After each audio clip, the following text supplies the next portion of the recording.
नमस्कार दोस्तों, मेरे YouTube channel advocate Jagjit Kumar Bhatt में आप सभी का स्वागत है दोस्तों। और आज हम बात करने जा रहे हैं दोस्तों जातीय जनगणना के विषय में, कास्ट सेंसस के विषय में, जो पूरे के पूरे देश में और हमारे बिहार में स्पेशली जो है भूचाल मचा हुआ है। किस लिए दोस्तों? वो इसलिए कि जातीय जनगणना की मांग जो यहाँ के यशस्वी मुख्यमंत्री कर रहे हैं, उनको बाकी सारी चीजों से लेन देन नहीं रह गया है। अब वो जातीय जनगणना पे बात करने के आतुर हो चुके हैं। दोस्तों हम बात करेंगे कि किस तरह से जातीय जनगणना क्या होती है। दोस्तों हम बात करेंगे कि 1931 में हुई थी जो जातीय जनगणना, वो उसका क्या डिस्क्लोज किया गया था या नहीं किया गया था। और उसके साथ साथ हम ये भी बात करेंगे दोस्तों कि जातीय जनगणना क्या होती है, ये बात करेंगे कि इस जातीय जनगणना का नुकसान क्या है दोस्तों। और दोस्तों हम बात करेंगे जातीय जनगणना के पीछे पॉलिटिक्स का क्या खेल है दोस्तों, पॉलिटिक्स का क्या खेल है। क्योंकि जो राजनीतिक पार्टी आज रूलिंग पार्टी में है, कभी इसके जो बहुत बड़े मंत्री हुआ करते थे गोपीनाथ मुंडे जी, वो इसके पक्ष में एक बिल लेकर के आए थे पार्लियामेंट में। और आज जो है बीजेपी जब रूलिंग पार्टी में बैठी हुई है तो उसका विरोध कर रही है। किस तरीके से विरोध कर रही है, इन सारे पहलुओं पर दोस्तों बात होगी। लेकिन सबसे पहले दोस्तों की जातीय जनगणना का उद्देश्य क्या है। दोस्तों आपको जानकर के ताजुब होगा, जो भी राजनीतिक पार्टी के लोग हैं वो क्या कहते हैं इस पे। वो ये कहते हैं कि जो जातीय जनगणना है वो भारत में हर 10 साल पे जनगणना की जाती है, इससे सरकार की विकास योजना जो तैयार करने में मदद मिलती है दोस्तों।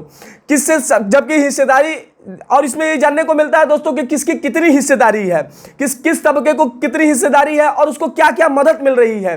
कई नेता जब ये कहते हैं कि जब देश में जनगणना के दौरान उनकी जाति का भी पता चलना चाहिए कि इस जाति के SC ST के कितने हैं, SC ST के कितने हैं, OBC के कितने हैं। जैसा कि आप जानते होंगे 1980 में जो मंडल कमीशन की रिपोर्ट थी, उस पर OBC को जो आरक्षण दिया गया था, उन पे भी दोस्तों बात करेंगे। लेकिन सबसे पहले दोस्तों की जाति क्यों की जाती है, तो इसलिए कि दोस्तों जातीय जनगणना की मांग क्यों कर रहे हैं नेता, इसलिए कि किसी भी जाति के आर्थिक, राजनीतिक और सामाजिक उसकी अभी वर्तमान में उसकी परिस्थिति क्या है, स्थिति क्या है, उसके जानने में, और अगर उस जान लेते हैं तो फिर उसको विकास हेतु योजनाओं को बनाने में आसानी होती है, जो इससे वंचित रह जाते हैं बाकी विभिन्न सारी योजनाओं को जो सरकार के द्वारा चलाई जाती हैं। दोस्तों हम बात कर लेते हैं सबसे पहले कि सीधे तौर पर, अगर आप सीधे तौर पर शब्दों में कहा जाए तो जाति के आधार पर लोगों की गणना करना ही जातीय जनगणना कहलाती है। जनगणना हर साल 10 साल में होता है। उसी को जाति में, जातियों को लिखना कि अगर मेरा नाम जगजीत कुमार भट्ट है तो उसमें जगजीत कुमार जो है भट्ट बताना है कि इसे भट्ट ब्राह्मण है, तो ये स्पेसिफाइड करने के लिए कि उनकी जाति कौन सी है।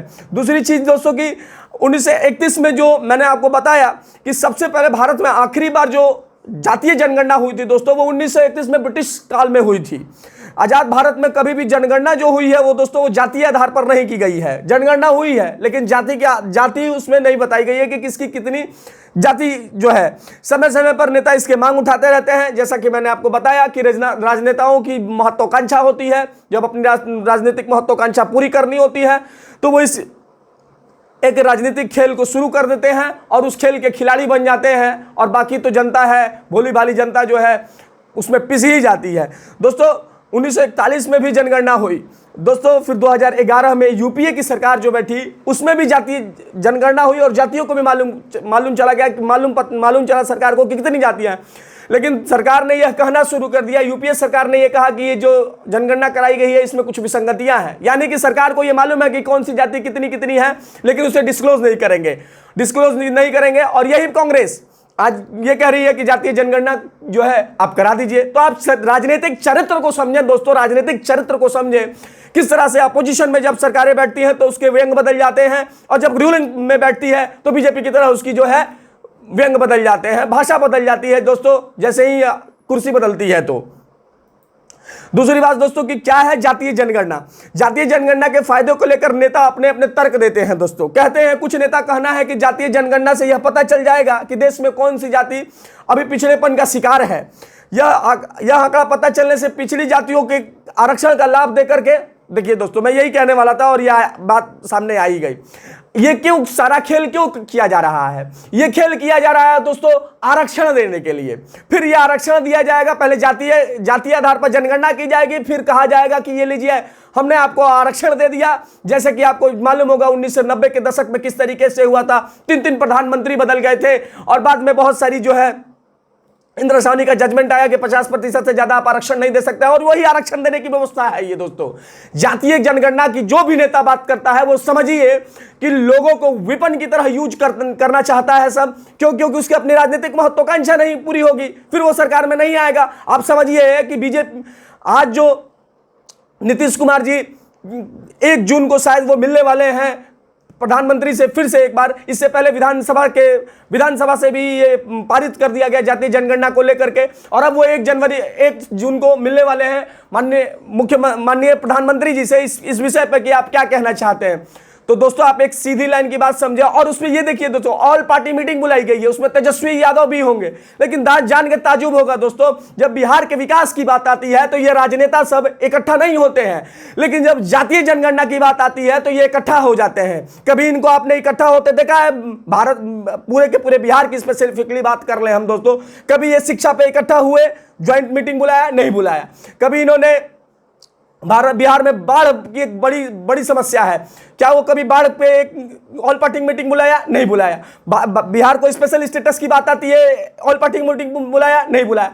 तो अपनी राजनीतिक महत्वाकांक्षा को पूरा करने के लिए, जनता को आगे कर देने के लिए कि हम आपका विकास चाहते हैं, उस झूठे प्रोपेगेंडा को लेकर के ये दिखाते हैं कि हम आपके जो हैं समर्थक हैं, हम जो हैं आपके सेवक हैं। ऐसा कुछ नहीं है। आप आजादी के 75 साल में हम लोग प्रवेश कर गए और अब तक आप विकास नहीं कर पाए, ये किसका फॉल्ट है? ये आपका फॉल्ट है। कौन सरकारों में बैठा था? 15 साल से आप सरकारों में बैठे हुए हैं, और मूलभूत सुविधाओं से भी वंचित रखा हुआ है आपने। तो व्यवस्थाओं पर और सरकार के द्वारा जो इम्प्लीमेंटेशन किए, सरकार के द्वारा जो बहुत सारे योजनाएं चलाई जा रही हैं, उनमें भी संगतियां आप दूर नहीं कर रहे हैं। तो आप ये कह रहे हैं कि हम जो है जातीय जनगणना कराएंगे, बहुत आप इकट्ठा हो जाते हैं सारे के सारे नेता। चूंकि देखिए दोस्तों, अब हम आगे बात करेंगे कि जातीय जनगणना को लेकर के फायदे, जैसा कि मैंने बताया कि आरक्षण देने की व्यवस्था है और कुछ नहीं है दोस्तों। यह भी तर्क दिया जाता है कि जातीय जनगणना से किसी भी जाति की आर्थिक, राजनीतिक, सामाजिक और शिक्षा की वास्तविक स्थिति का पता चलेगा, जिससे कि जातियों के विकास की योजनाओं के लिए आसानी, विकास की योजनाओं बनाने में आसानी होगी। बहुत तेज है ये नेता, योजना बनाते हैं। पिछले 75 साल से आप क्या कर रहे हैं जो आज राजनीतिक जातीय जनगणना की बात कर रहे हैं। अब दोस्तों बात करते हैं कि क्या जातीय जनगणना जो है दोस्तों, इससे नुकसान क्या है। तो आप जाने दोस्तों कि 1951 में हमारे जो तत्कालीन गृह मंत्री हुआ करते थे आदरणीय सरदार पटेल जी, उन्होंने इसका विरोध किया था और कहा था कि अगर आप जातीय जनगणना भारत में कराएंगे तो भारत में जो सामाजिक ताना बाना है एकदम से खत्म हो जाएगा, और फिर आप उसे जोड़ नहीं पाएंगे। हर आदमी, ऑलरेडी हम लोग के बिहार में, चाहे पूरे भारत में डिस्क्रिमिनेशन फैला हुआ है जातियों के नाम पर पे, और कितना तुम बांटोगे नेताओं, और तुम कितना बांटोगे। सबसे बड़ी बात दोस्तों, मैं आप सभी को यह बताना चाहता हूं कि किस तरह से जातीय जनगणना का नुकसान क्या है। जातीय जनगणना के पीछे राजनीतिक खेल मैं दोस्तों आपको बताता हूं। जातीय जनगणना को लेकर के, जातीय जनगणना के पीछे कुल मिलाकर राजनीतिक खेल है दोस्तों, और कुछ भी नहीं है। 2010 में जब केंद्र में कांग्रेस की सरकार थी, तो भाजपा नेता गोपीनाथ मुंडे जी ने संसद में जातिगत जनगणना की मांग की थी, और आज वही बीजेपी इसका जो है सपोर्ट नहीं कर रही है। लेकिन अब सरकार जाने के बाद भाजपा जातीय जनगणना के पीछे जो है हटती दिखाई दे रही है। क्यों? क्योंकि यही राजनीतिक पार्टियों का चरित्र है दोस्तों, जब वो होते हैं तो वो काम करते नहीं हैं और दूसरे पार्टी की आलोचना करती है। अब जब बैठे हुए हैं तो कुछ नहीं करेंगे।